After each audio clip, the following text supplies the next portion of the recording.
ప్రేమ విశ్వం కుటుంబ సభ్యులందరికీ ఆత్మీయ ఆహ్వానం. ఈరోజు మా బాల్యము గురించి ఒక పాట వివరణ. ఈ పాటను నేను యూట్యూబ్లో విన్నప్పుడు నాకు నా చిన్ననాటి బాల్యం గుర్తుకొచ్చింది. అలాగే ఈ పాటను నాకు తగినట్టుగా మార్చుకొని రాసుకొని పాడుతున్నాను.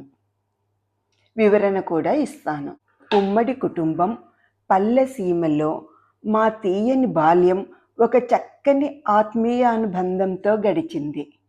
పాట: తీయని బాల్యం ఒక నందనవనం, తిరిగి రాని ఆ రోజులు మనసున అమృతం.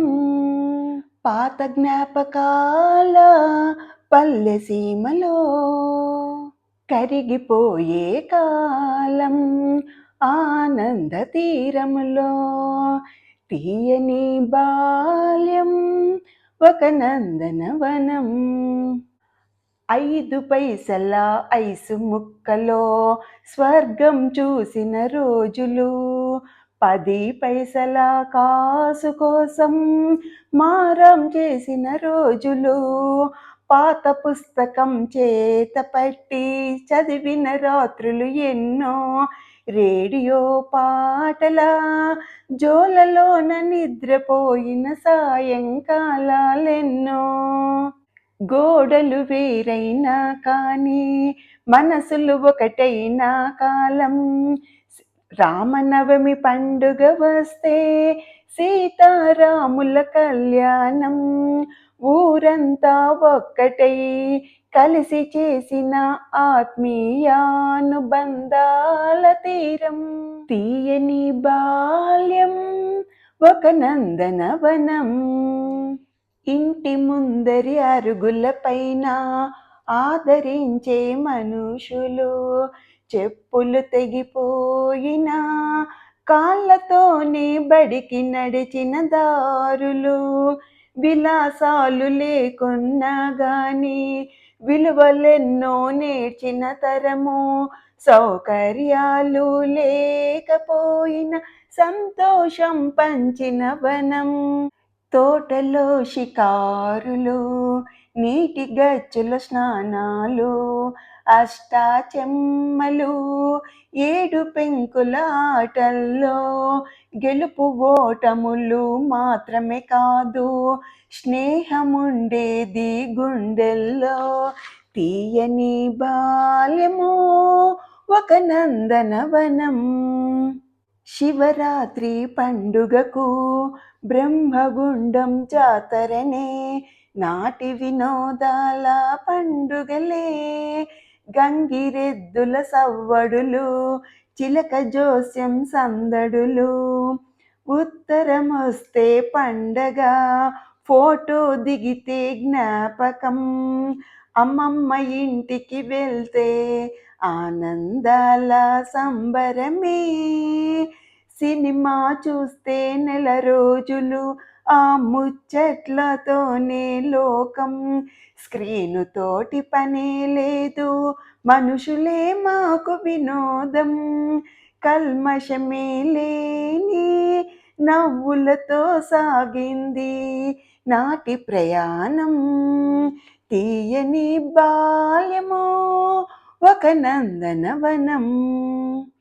నేడు వేల ఫోటోలున్నా నేడు జ్ఞాపకాలే కరువాయి, వేల కంటార్తులున్నా కానీ పలకరింపే దూరమాయే, వేల ఛానల్స్ వచ్చినా కలిసి చూసే కుటుంబమేది, అందరూ కలిసి భోజనం చేసే సమయమేది, మట్టిలో ఆడే ఆనందం నేటి పిల్లలకు దొరికేనా, అన్నీ ఉన్నా నేటి తరం ఓపిక తలమున కలాయే, గురుతుగా మిగిలిపోయిన కాలం కథలా మారిపోయే. తీయని బాల్యము ఒక నందనవనం, తిరిగి రాని ఆ రోజులు మనసున అమృతం. పాత జ్ఞాపకాల పల్లె సీమలో తీయని బాల్యం ఒక నందనవనం. వివరణ: మా ఊరు ఆంధ్రప్రదేశ్ కర్నూలు జిల్లాలోని వెల్దుర్తి అనే గ్రామం. నేను ధనలక్ష్మమ్మ చిన్న పాండురంగ స్వామికి 4వ సంతానంగా జన్మించాను. మాది ఉమ్మడి కుటుంబం, చాలా పెద్ద ఉమ్మడి కుటుంబం. పెదనాన్న, పెద్దమ్మ, జేజి, జేజయ్య, చిన్నాన్నలు, పిన్నమ్మలు, పిల్లలము అంతా కలిసి ఉండేవాళ్ళం. కాలక్రమేణా 4 ఫ్యామిలీస్ గ్రామంలో ఉండేవాళ్ళము. 4 ఫ్యామిలీస్ వ్యాపార రీత్యా, ఉద్యోగ రీత్యా వేరే ఊరిలో ఉండేవాళ్ళు. మేనత్త వాళ్ళు కర్నూలులో ఉండేవారు. మా ఇంట్లో దీపావళి నోములకు అందరూ వెల్దుర్తికి వచ్చేవాళ్ళు. ప్రతి ఫంక్షన్కు అందరూ వచ్చేవాళ్ళు. ఎంతో సందడిగా సంబరంగా ఉండేది. కర్నూలులో మా అమ్మమ్మ ఇంటికి సెలవులకు వెళ్ళేవాళ్ళం. అక్కడ అమ్మమ్మ, తాతయ్య, మేనమామలు, అత్తలు, వాళ్ళ పిల్లలు, అప్పుడప్పుడు వచ్చే మా అమ్మ చెల్లెళ్ళు, చిన్నాన్నలు, వాళ్ళ పిల్లలు, ఇలా ఎక్కడ ఉన్నా సందడిగానే ఉండేది. ప్రతిరోజు పండగ వాతావరణమే ఉండేది. ఇలా అందరి మనుషుల మధ్యలో మా బాల్యం సాగింది. ఇలా ప్రతినిత్యము ఇంట్లోనే ఎప్పుడు పిల్లలతో, పెద్దవాళ్ళతో కలిసి మెలిసి ఉండేవాళ్ళం. మా అందరిలో తీయని ప్రేమ, స్నేహం ఉండేది. స్కూలు, స్నేహితులు అందరితో కలిసి మెలిసి ఉండడం వలన మాకు తెలియకుండగానే ఎన్నో విలువలు నేర్చుకున్నాము. మా బాల్యం ఎంతో మరపురాని తీయని అనుభూతి. ఆ రోజులలో 5 పైసల ఐసు కొనుక్కొని తిన్నా ఎంతో ఆనందం కలిగేది. వారానికి సంత రోజు 1 రూపాయి ఇస్తే అది మాకు ఎంతో ఆనందంగా ఉండేది. సంతలో రూపాయికి మాకు వచ్చినవి కొనుక్కుంటే ఆ ఆనందమే వేరు. పెద్ద పిల్లల పాత పుస్తకాలే తీసుకునే వాళ్ళము. పాత పుస్తకాలనే తీసుకొని చదువుతున్నా ఏ విధమైన రిగ్రెట్ అంటే విచారము ఉండేది కాదు. శ్రీరామనవమి పండుగ వస్తే ఇంటి ముందు ఉండే రామాలయంలో సీతారాముల కళ్యాణం వేడుక ఊరి మందిమి అందరూ కలిసి ఎంతో సంబరంగా చేసుకునే వాళ్ళము. రామాలయంలో హరికథలు, బుర్రకథలు ఎన్నో వినేవాళ్ళము. ఇంటి ముందర అరుగుల పైన సాయంత్రం కూర్చుంటే అందరితో మాటలు, ఆటలు సరదాగా సాగేది. ప్రతిరోజు స్కూల్కు దాదాపు 1 నుండి 1.5 కిలోమీటరు. ఉదయం ఒకసారి, మధ్యాహ్నం లంచ్కు రావడము, మళ్ళీ లంచ్ చేసిన తర్వాత వెళ్ళడము, ఇలా 2 సార్లు, ఈవినింగ్ ఇంటికి వచ్చేకి ఒక్కసారి, ఇలాగా మొత్తం 4 సార్లు. ఇలా తెలియకుండగానే నడుస్తూ, స్కూల్లో ఆడుతూ, ఇంటికి వచ్చిన తర్వాత సాయంత్రం ట్యూషన్లు, కరెంటు పోతే లాంతర్ పెట్టుకొని చదివిన రోజులు. ట్యూషన్ అయినాక చందమామను, చుక్కలను చూస్తూ ఆడుకుంటూ వచ్చిన రోజులు ఎంతో అద్భుతం. విలాసాలు లేకున్నా ఆ తరం వాళ్ళు ఎన్నో విలువలు నేర్చుకున్నారు. సౌకర్యాలు లేకున్నా అందరూ మన వాళ్ళే అనుకున్న తరం మాది. సెలవు రోజులలో అప్పుడప్పుడు పిల్లలందరినీ కలిసి తోటకు వెళ్ళే వాళ్ళం. అక్కడ మోటార్లతో బావి నుండి నీరు గచ్చుకి వచ్చి పంటకు నీరు వెళ్ళేది. మేము పిల్లలము ఆ నీరు ఉన్న గచ్చులో దిగి ఎంతోసేపు ఆడుకొని తెచ్చుకున్న ఫుడ్ తిని, తోటలో పండిన పల్లీలను ఆకులు, కొమ్మలు వేసి మండిస్తే అందులో అప్పుడే తెంపిన పల్లీలు కాల్చుకొని తిన్న రోజులు ఎంతో మరపురాని రోజులు. పిల్లలం అందరిమీ ఆటలు ఆడేవాళ్ళం. అందులో గెలిచినా ఓడినా బాధ ఉండేది కాదు. ఎందుకంటే అందరితో తీయని ప్రేమ, స్నేహం ఉండేది కాబట్టి. ఊరి మందిమి అందరూ కలిసి మెలిసి చేసుకునే జాతర మా ఊరి దగ్గరలో బ్రహ్మగుండం అనే క్షేత్రంలో శివాలయం ఉంది. శివరాత్రికి 3 రోజుల్లో అక్కడ జాతర జరిగేది. ఆ జాతర మాకు చాలా వినోదం పంచేది.